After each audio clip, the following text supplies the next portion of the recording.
This video is about incident classification and using one of the tools of the GBVIMS, the Incident Classification Tool.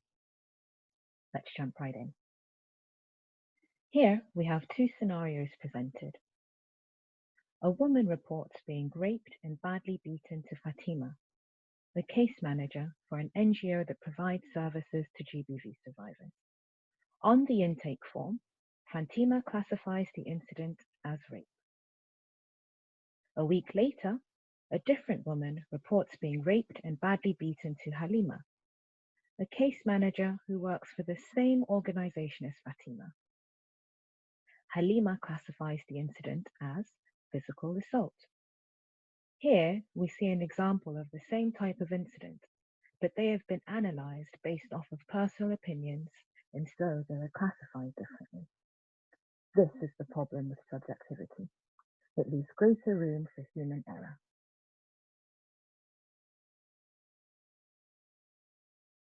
Standardization is the process of creating consistency or regularity. A great example of a company that uses standardization is Coca-Cola. They have standardized their global marketing strategy and keep the theme of their design relatively unchanged, irrespective of the country they're in. That's why wherever you go in the world, you can spot a Coca-Cola bottle on the shelf. For the GBVIMS, standardization is important because we want our caseworkers, like Fatima and Halima, when presented at the same scenario, to always classify GBV incidents in the same way, irrespective of their own personal opinions.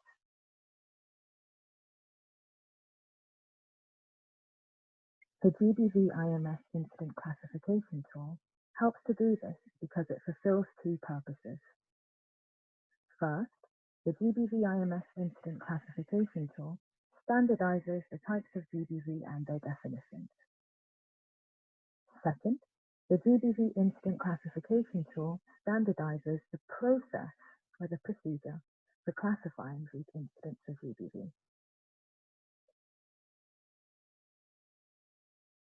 Let's look closer into the definitions. The definitions are standardized because they meet three criteria. Number one, the definitions are based off of universally recognized form of gender-based violence. Number two, the definitions focus on specific acts of violence. That is separate from the motivation behind the violence or the context in which the violence was perpetrated. And number three, the definitions are mutually exclusive. That means they do not overlap.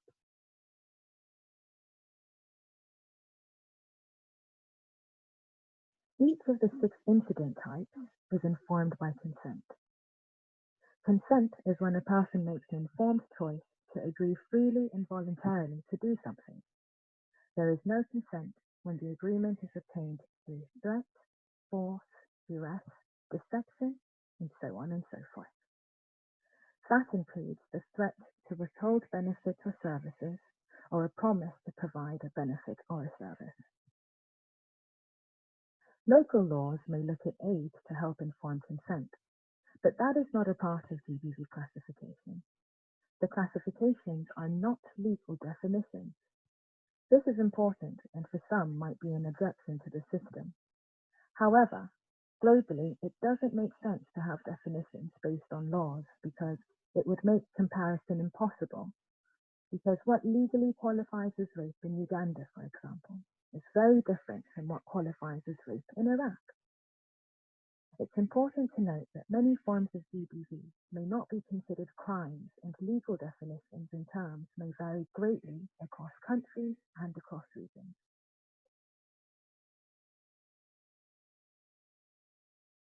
Let's take a closer look at the definition of the incident type. I'll read each out for you. We start off with rape. This is the non-consensual penetration, however slight, of the vagina, anus, or mouth with a penis or another body part, and also includes penetration of the vagina or anus with an object. Please note that rape includes penetration. Sexual assault This is any form of non-consensual sexual contact that does not result in or include penetration. Examples include attempted rape, as well as unwanted kissing, fondling, or touching of the genitalia and buttocks. Female genital mutilation or cutting is an act of violence that impacts the sexual organs. As such, it should be classified as sexual assault. Please note that this incident type does not include rape, i.e., where penetration has occurred.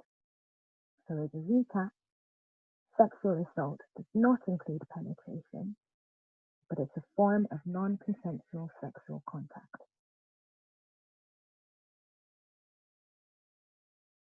Let's look now at physical assault. That's an act of physical violence that is not sexual in nature. It includes hitting, slapping, choking, cutting, shoving, burning, shooting or the use of any weapons, acid attacks, or any other act that results in pain, discomfort, or injury. Please note that this incident type does not include female genital mutilation or cutting. Forced marriage is the marriage of an individual against his or her will.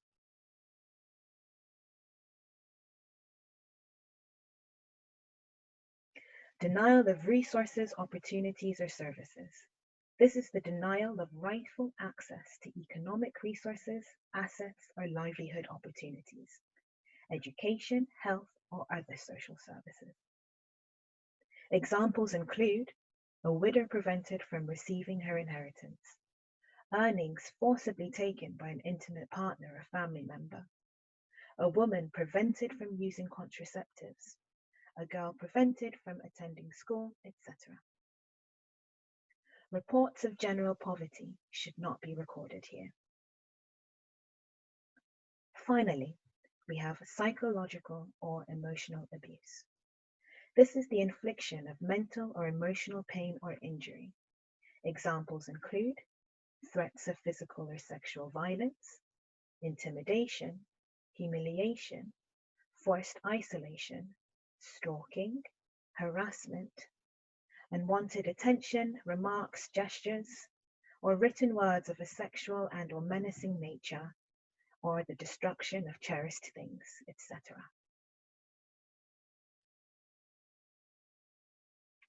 It's important to remember that the GBVIMS incident types were developed in order to standardize the classification of GBV incidents for data collection purposes. Regardless of the incident type, the survivor should be able to access any service she or he needs.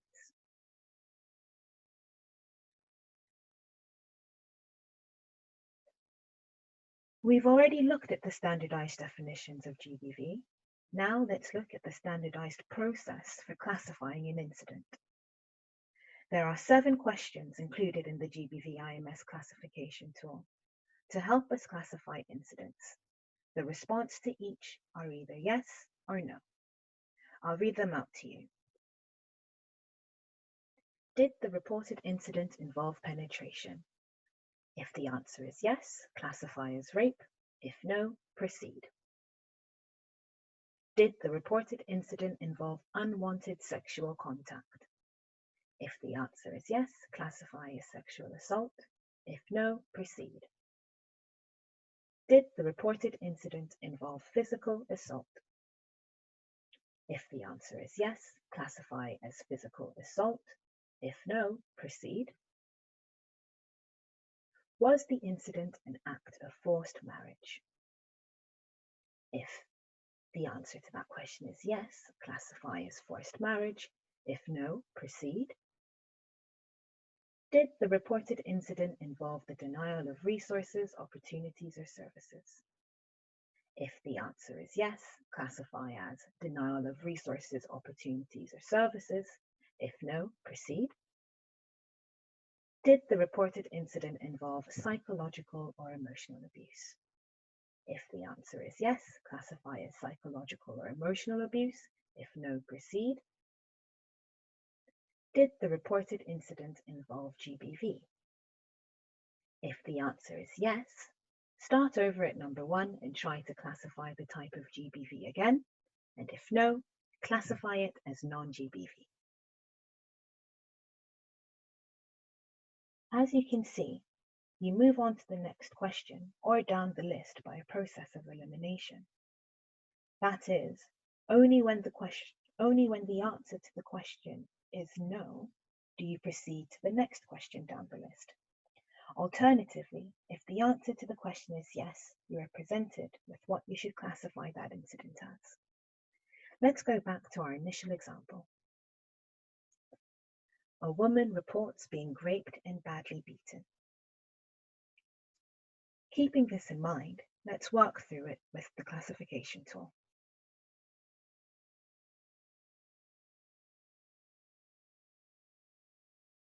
Did the reported incident involve penetration? Well, our client reported that she was raped and badly beaten. By definition, rape involves penetration, so the answer to this question is yes. The reported incident in this example, therefore, would be classified as rape. This one was a bit easy. Let's look at one more.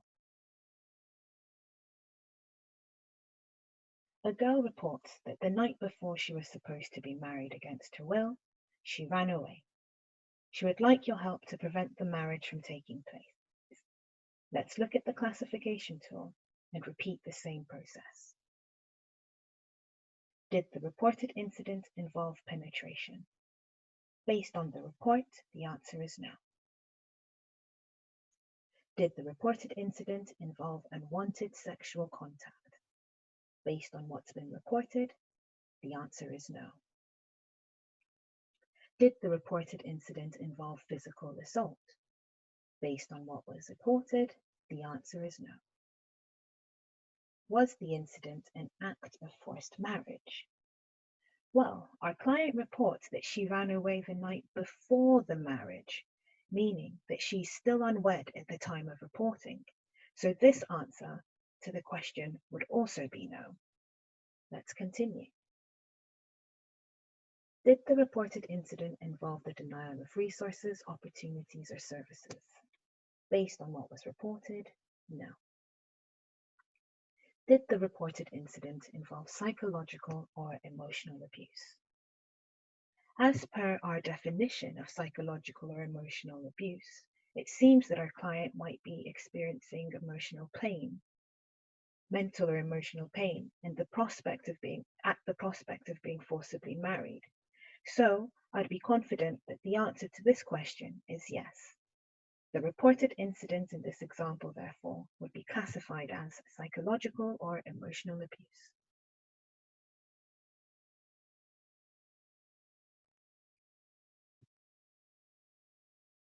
It's important to remember that there are different forms of violence that are non-gendered. For data collection purposes, we do not include these into the GBVIMS. This includes physical or psychological abuse that is not gender-based, like child abuse. For example, if children in a home are being indiscriminately abused by one or both of their parents, this is a type of non-gendered violence. Children, however, should still be rendered with the services that they need. Domestic arguments, for example, sibling fighting or sibling rivalry, and problems that are not reflective of gender inequalities, for example, children with behavior problems, are also non-gendered, and for the purpose of the GBVIMS should not be included in the data collected. Finally, ensure to probe your client to ensure that the incident reported is classified appropriately and that you have all the information needed for you to make this decision. For abandonment and or denial of paternity reports, we normally classify these as either denial of resources, opportunities, or services, or psychological or emotional abuse. The definition as to which one to choose will be based on the client's circumstance. If the woman was financially dependent on the father before pregnancy, this could be an incident of denial of resources. However, if the woman was not financially dependent on her partner before he left, it would be psychological or emotional abuse. Finally, because female genital mutilation and/or cutting impacts sexual organs and is an act of violence, it should be classified as sexual assault and not physical assault. That's all for the GBVIMS incident classification tool today. Thank you for watching this video.